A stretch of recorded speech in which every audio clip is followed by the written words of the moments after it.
नमस्कार श्रोता, आज के वेद पाठशाला कार्यक्रम की कक्षा में आपका स्वागत करते हैं। हम बाइबल के सर्वेक्षण की शुरुआती दौर में हैं और अभी हम बाइबल की दूसरी पुस्तक में पहुंच चुके हैं। जैसे हम निर्गमन की पुस्तक में आगे बढ़ते हैं, हम आपको स्मरण दिलाना चाहते हैं कि निर्गमन शब्द का अर्थ है बाहर निकलना। यह हमें इस पुस्तक के मूल विषय के बारे में बतलाता है, अर्थात बंधुआई से निकलना या छुटकारा पाना, या उसके रास्ते को बताता है। मिस्र में इस्राएली लोग बंधुआई का अनुभव कर रहे थे। तत्पश्चात निर्गमन की पुस्तक आज हमें पाप के दासत्व से छुटकारा पाने का मार्ग बतलाती है। निर्गमन की पुस्तक के प्रथम चरण में हमने उसके ऐतिहासिक दृष्टिकोण पर गौर किया था। उसके बाद उसके कुछ छुटकारे संबंधी सिद्धांतों पर विचार किया था और छुटकारे के महान मानव मूसा के जीवन को भी देखा था। परंतु आज के इस चरण में मैं चाहता हूं कि हम इस पुस्तक में दर्शाए गए छुटकारे पर ध्यान करें। मित्र, इस निर्गमन की पुस्तक का महान संदेश छुटकारा है। जिसे कि हमने आपको बताया कि छुटकारा शब्द उद्धार शब्द का पर्यायवाची शब्द है और पुराने नियम में यह बिल्कुल सत्य है। जब हम इस पुस्तक में छुटकारे विषय पर ध्यान करते हैं तो यह भी पाते हैं कि वे लोग परमेश्वर के उद्धार और सामर्थ का अनुभव भी किया करते थे। परमेश्वर की सामर्थ के बिना उद्धार नाम की कोई चीज न भूतकाल में थी और न ही वर्तमान काल में थी। इस पुस्तक में आप परमेश्वर की सामर्थ को अद्भुत रीति से देखेंगे और यह भी देखेंगे कि परमेश्वर का बलवंत और सामर्थी हाथ मिस्र एवं फिरौन के जीवन में 10 विपत्तियों के रूप में प्रकट होता है। इन 10 विपत्तियों का अध्ययन बहुत ही रोचक है, विशेष करके जब हम इन्हें अपने जीवन में लागू करते हैं तो और भी यह रुचिकर हो जाता है। फिरौन और मिस्र पर 10 विपत्तियों का आना और उन्हें इस्राएलियों को छोड़ने के लिए बाध्य करने की शिक्षा बाइबल की महान सच्चाइयों की ओर संकेत करती है, जो उत्पत्ति से प्रकाशित वाक्य में पाई जाती है। पहला यूहन्ना उसके 4 अध्याय 4 पद में इस सच्चाई का वर्णन इस प्रकार है कि जो तुम में है वह उससे जो संसार में है बड़ा है। दूसरे शब्दों में इसे इस प्रकार हम कह सकते हैं, जो तुम्हारे हृदय में है वह संसार के दुष्ट से बलवंत है। और यही 10 विपत्ति हमारे मनन चिंतन का संदेश है।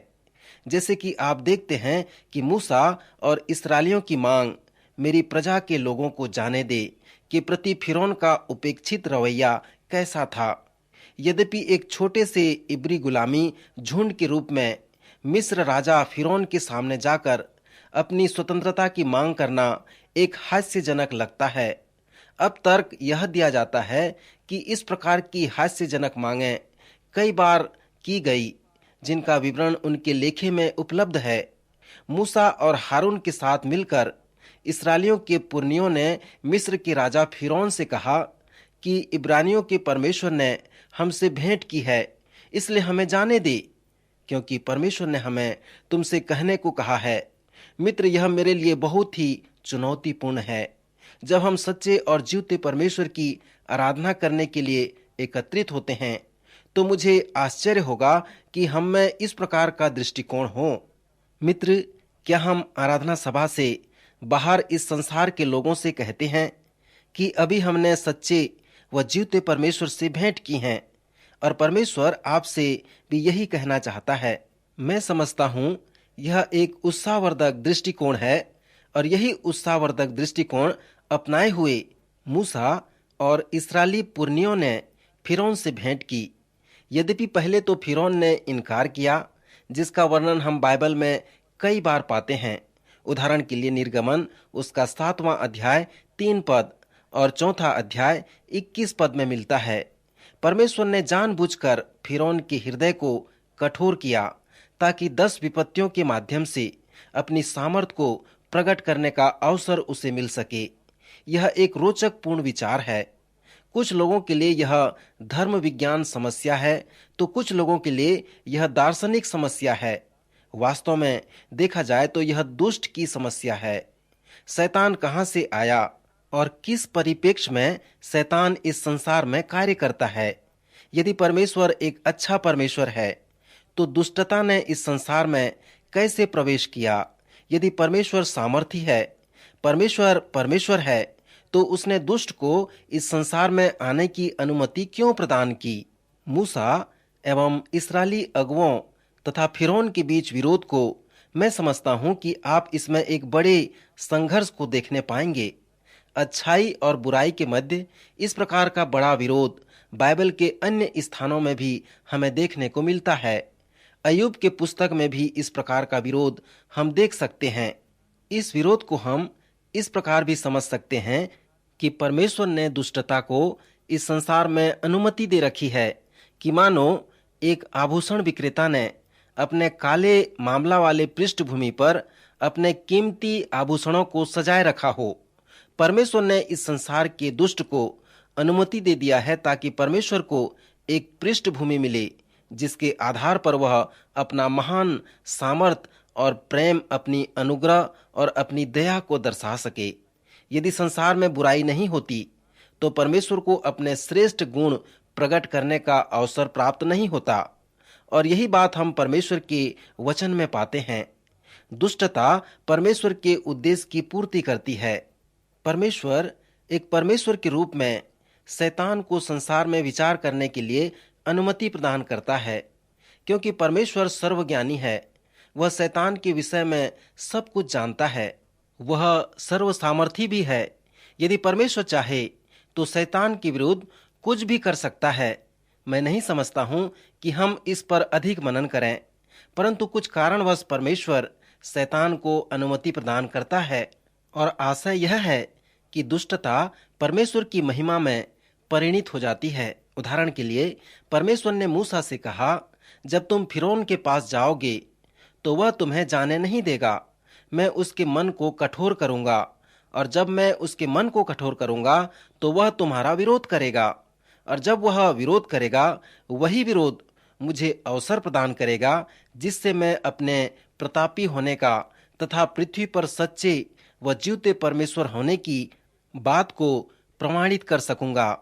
हम देखते हैं मित्र कि 10 विपत्तियों के माध्यम से यह सच्चाई प्रकट की गई, और ये 10 विपत्तियां परमेश्वर के छुटकारे की सामर्थ को प्रकट करने के लिए माध्यम बने। जैसे कि हाथी को अंकुश लगाकर बातें बनवाई जाती है, वैसे ही 10 विपत्तियां रूपी अंकुश फिरौन पर लगाकर परमेश्वर ने उसे बाध्य किया कि वह इस्राएलियों को जाने दे। श्रोता मित्र, इस निर्गमन की पुस्तक में आप पाप और दुष्टता की सामर्थ के अलावा छुटकारे के महान सिद्धांत और उसके सच्चाइयों को देख सकते हैं। निर्गमन के पुस्तक के इस भाग में हम मूसा और फिरौन के जोरदार वार्तालाप को देखते हैं। मूसा परमेश्वर के लोगों की मांग करता है और फिरौन इसका इनकार करता है। फिर विपत्तियां एक के बाद एक आती हैं। क्योंकि ये विपत्तियां विवशकारी थी, इसलिए धीरे धीरे फिरौन पिघलने लगता है और परमेश्वर के सामर्थ के अधीन होने लगता है। परंतु ऐसा वह कब करता है? उसके व मूसा के वार्तालाप को ध्यान दीजिए। कई लोग यह विश्वास करते हैं कि मूसा हमारे उद्धारकर्ता प्रभु यीशु मसीह का रूपकात्मक चिन्ह है और फिरौन शैतान का रूपकात्मक चिन्ह है जिसमें दुष्टता के गुण विद्यमान हैं। यदि हम मूसा और फिरौन के मध्य चल रहे उत्तेजना को समझेंगे तो प्रभु यीशु मसीह और शैतान के बीच के उत्तेजना को भी समझ सकेंगे। प्रभु यीशु मसीह लोगों के बीच वास करते हैं और वैसे ही शैतान भी वही करता है।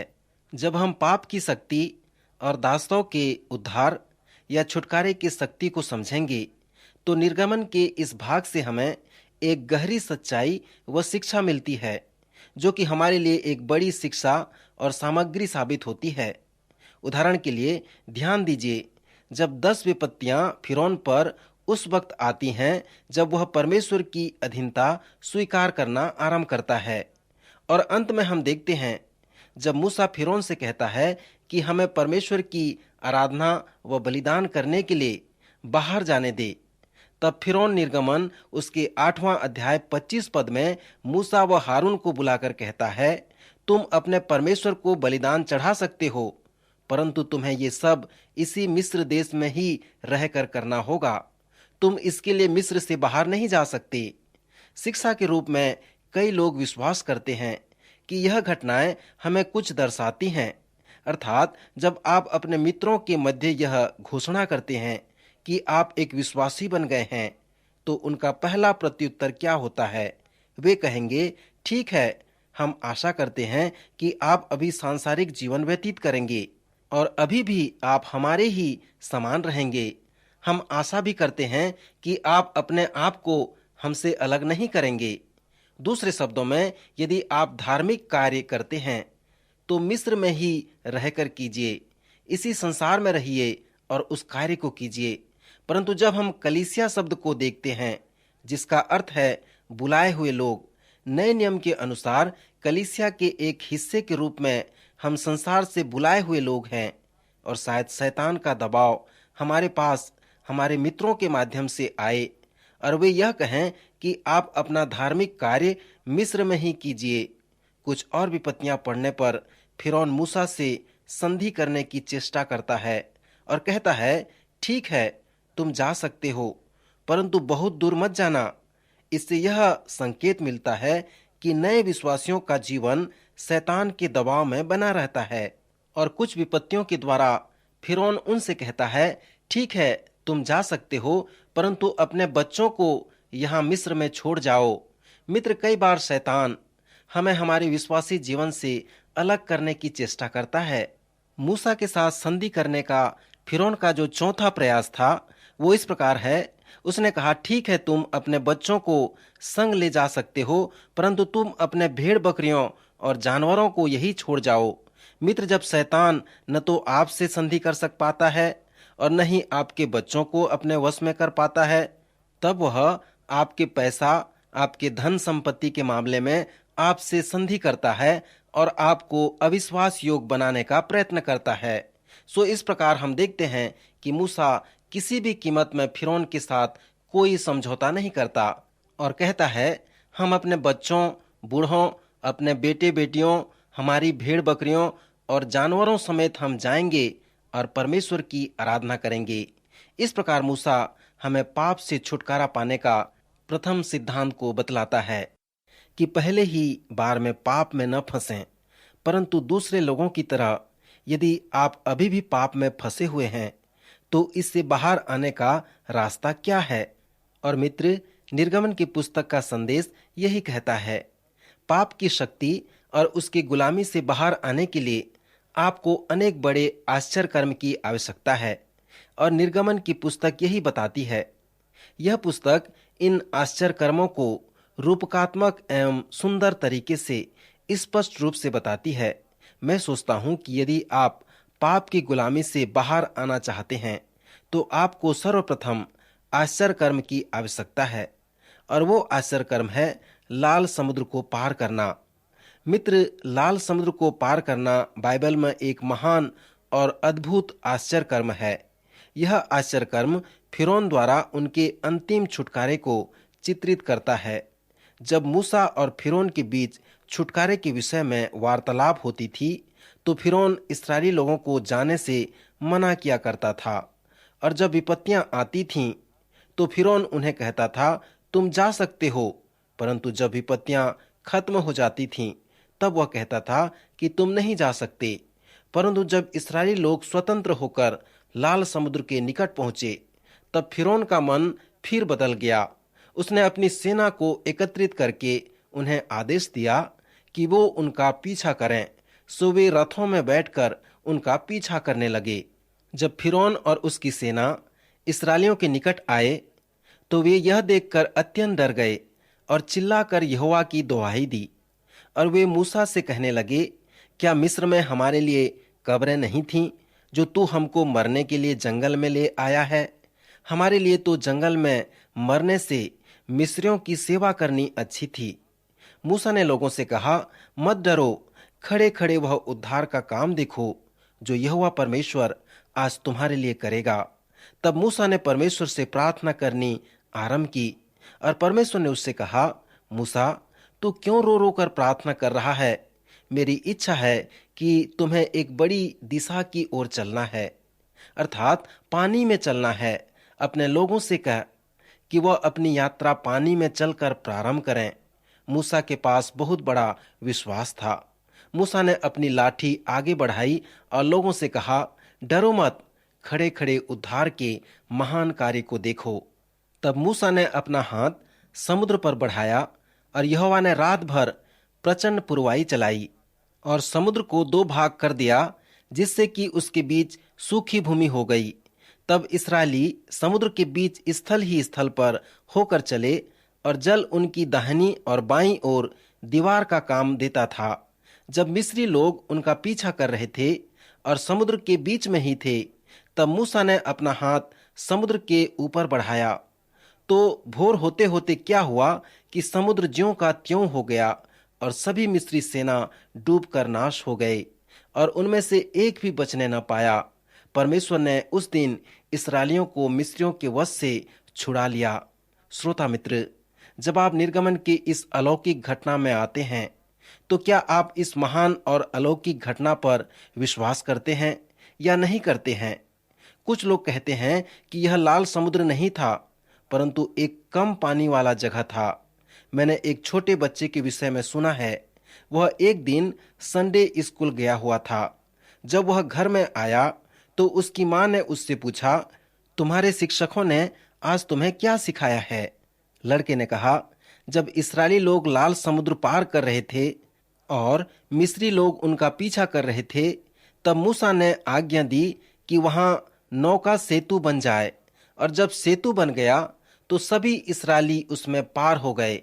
तब लड़के की मां ने उससे पूछा, क्या इतना ही वे तुम्हें बताए? लड़के ने कहा, माँ जी, उन्होंने और जो कुछ मुझे बताया, यदि मैं उन सब को आपसे बताऊं तो आप कभी विश्वास नहीं करेंगे। मेरे मित्र, जब आप पुराने नियम के अलौकिक कार्यों में आते हैं, तो आपको यह निर्णय करना है कि आप उन पर विश्वास करेंगे या नहीं करेंगे। परंतु मैं उन पर विश्वास करता हूँ, और जैसे वे लिखे गए हैं वैसे ही मैं उन पर विश्वास करता हूँ। और मेरा विश्वास है कि यह इसी तरह से लिखे गए हैं जिस तरह से वे हुए हैं। और यह भी विश्वास करता हूँ कि यह अलौकिक कार्य हमारे उद्धार को प्रकट करते हैं। हमें बचाने के लिए परमेश्वर को इस प्रकार के अद्भुत कार्य करने पड़े।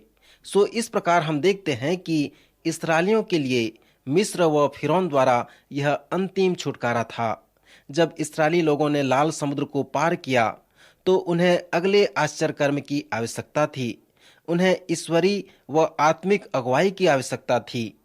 मित्र, जब मेरा व आपका उद्धार होता है तो हमें भी अगले आश्चर्य कर्म की आवश्यकता पड़ती है। हमें परमेश्वर के आत्मिक अगुवाई की आवश्यकता होती है, क्योंकि परमेश्वर हमें एक विशेष उद्देश्य से बचाता है। पौलुस इस उद्देश्य को इस प्रकार कहता है कि तुम इस संसार के सदृश न हो, परंतु तुम्हारी बुद्धि के नए हो जाने से तुम्हारा चाल चलन भी बदलता जाए, जिससे तुम परमेश्वर की भली, भावती व सिद्ध इच्छा को अनुभव से मालूम करते रहो। पौलुस कहता है कि जब हमारा उद्धार हुआ है तो हम परमेश्वर के बनाए हुए कारीगर हैं और मसीह यीशु में उन भले कार्यों के लिए सृजे गए हैं जिन्हें परमेश्वर ने पहले से हमारे करने के लिए तैयार किया है। श्रोता मित्र, जब परमेश्वर हमें बचाता है तो इस जीवन और आने वाले जीवन में इसका उद्देश्य पूरा हो सके। इसे हम इस तरह से भी समझ सकते हैं कि जिन भले कार्यों के लिए हम सृजे गए हैं उन्हें हम करें और परमेश्वर के पथ पर हम चलें। परमेश्वर के पास कुछ कार्य हैं जिसे वो चाहते हैं कि हम उसे पूरा करें। जब परमेश्वर ने हमें मिस्र की गुलामी से छुड़ाया है तो यह एक आरंभ है, और जिस कार्य के लिए उसने हमें बचाया है, हमारा उद्धार किया है, उसमें वह हमारी अगुवाई करना चाहता है। और उसके होने के अलावा हमें और भी आश्चर्य कर्म और आत्मिक अगुवाई की आवश्यकता है, जिसे हम निर्गमन की पुस्तक में देख सकते हैं। दिन को बादल का खंभा और रात को आग का खंभे के द्वारा परमेश्वर इस्राएलियों की अगुवाई किया करता था। इस तरह से हम एक अच्छे व ईश्वरीय अगुवाई को यहाँ पर देखते हैं। जब इस्राएली लोग लाल समुद्र पार करके जंगल में पहुंचे तो उनके पास बहुत बड़ी समस्याएं थी कि वे लोग क्या खाएंगे। लाखों लोग वहां पर थे और उन्हें भोजन की आवश्यकता थी। पीने के लिए पानी की आवश्यकता थी। मूसा के लिए यह बहुत ही बड़ी समस्या थी। इस्राएली लोग मिस्र से छुटकारे के प्रति बहुत भाव विभोर हो गए थे। उन्हें ये पता नहीं था कि हम क्या खाएंगे, क्या पिएंगे, परंतु जब वे जंगल में पहुंचे तब उन्हें ये पता चला। एक दिन परमेश्वर ने अलौकिक रूप से उनकी आवश्यकता की पूर्ति की। जब वे सुबह सोकर उठे तो जमीन पर सब तरफ छोटे छोटे छिलके पाले के किनकों की समान पड़े देखे। वे आपस में कहने लगे कि यह क्या है। इब्रानियों में इसे मन्ना कहा गया है। सो उन्होंने कहा, यह तो मन्ना है। तब मूसा ने उनसे कहा, यह तो वही भोजन वस्तु है जिसे परमेश्वर ने तुम्हें खाने के लिए दिया है। सो मित्र, इस प्रकार से परमेश्वर पिता ने मन्ना द्वारा इस्राएलियों के भोजन वस्तु की आवश्यकताओं की पूर्ति की, और उसी तरह से परमेश्वर ने जंगल में उन्हें बटेर व पानी अलौकिक रूप से प्रदान की। परमेश्वर जिस तरह से अपने लोगों की आवश्यकताओं की पूर्ति करता है, हमें भी आज उस आश्चर्य कर्म की आवश्यकता है। जो लोग परमेश्वर की ओर दृष्टि करते हैं, परमेश्वर उनकी आवश्यकताओं को अपने समय पर पूरा करते हैं। हम भोजन खाने से पहले जब उस भोजन के लिए परमेश्वर को धन्यवाद देते हैं, तो हम यह अनुभव करते हैं कि उस भोजन का देने वाला परमेश्वर है। हम यह भी विश्वास करते हैं कि हमारा भोजन उसकी ओर से आता है और वह हमारी आवश्यकताओं की पूर्ति करता है। इस्राएली लोग जो जंगल में 40 वर्ष तक भ्रमण कर रहे थे, परमेश्वर उनकी हर एक आवश्यकताओं की पूर्ति करते रहे, और आज भी वो हमारे लिए सत्य है। उसके बाद हम देखते हैं श्रोता कि निर्गमन की पुस्तक में आराधना विधि के विषय में वर्णन किया गया है। हमने देखा अंतिम विपत्ति जो मिस्र के लोगों पर आई, वो उनके प्रत्येक परिवार के पहिलौठों की मृत्यु थी। निर्गमन के 12वें अध्याय में हम यहूदियों के महत्वपूर्ण आराधना विधि को देखते हैं। जब यहोवा परमेश्वर ने इस्राएलियों को यह कहा कि मैं मिस्र देश के बीच में होकर जाऊंगा और मिस्र देश के क्या पशु क्या मनुष्य सबके पहलौठे को मारूंगा, इसलिए तुम सब निर्दोष मेमना लेकर उसे बलि करो और उसके लहू को द्वार के चौखटों के सिरों पर लगा दो और उसके मांस को भून कर खाओ। जब हम नए नियम में देखते हैं तो प्रभु यीशु मसीह ने कहा, मूसा ने मेरे विषय में लिखा है, संपूर्ण पवित्र शास्त्र मेरे ही विषय में लिखा गया है। हम इन सच्चाइयों को उत्पत्ति, निर्गमन और लय व्यवस्था की पुस्तकों में देख सकते हैं। यहूदियों में अखमीरी रोटी और फसह का पर्व मनाया जाता था, क्योंकि यहोवा जब मिस्र देश में होकर चला तो जिनके चौखटों में मेमने का लहू था उसने उन्हें छोड़ दिया और मिस्रियों के प्रत्येक घर से पहलौठों को मार डाला। सो इस तरह से प्रभु यीशु मसीह ने यहूदियों और मसीहियों में आराधना विधि को प्रारंभ किया। यहूदियों में जो आराधना विधि का प्रारूप है वो है फसह का पर्व, और मसीहियों में जो आराधना विधि का प्रारूप है वो है प्रभु भोज।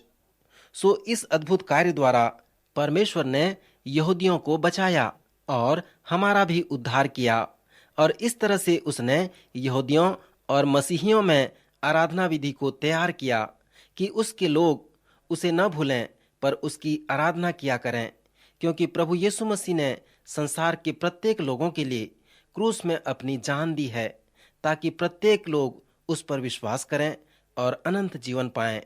परमेश्वर से हमारी प्रार्थना है कि आप निर्गमन की पुस्तक को पढ़ें और उन अद्भुत कार्यों को देखें जिसके द्वारा परमेश्वर ने इस्राएलियों को बचाया, और उसी अद्भुत कार्य के द्वारा उसने हमारा भी उद्धार किया।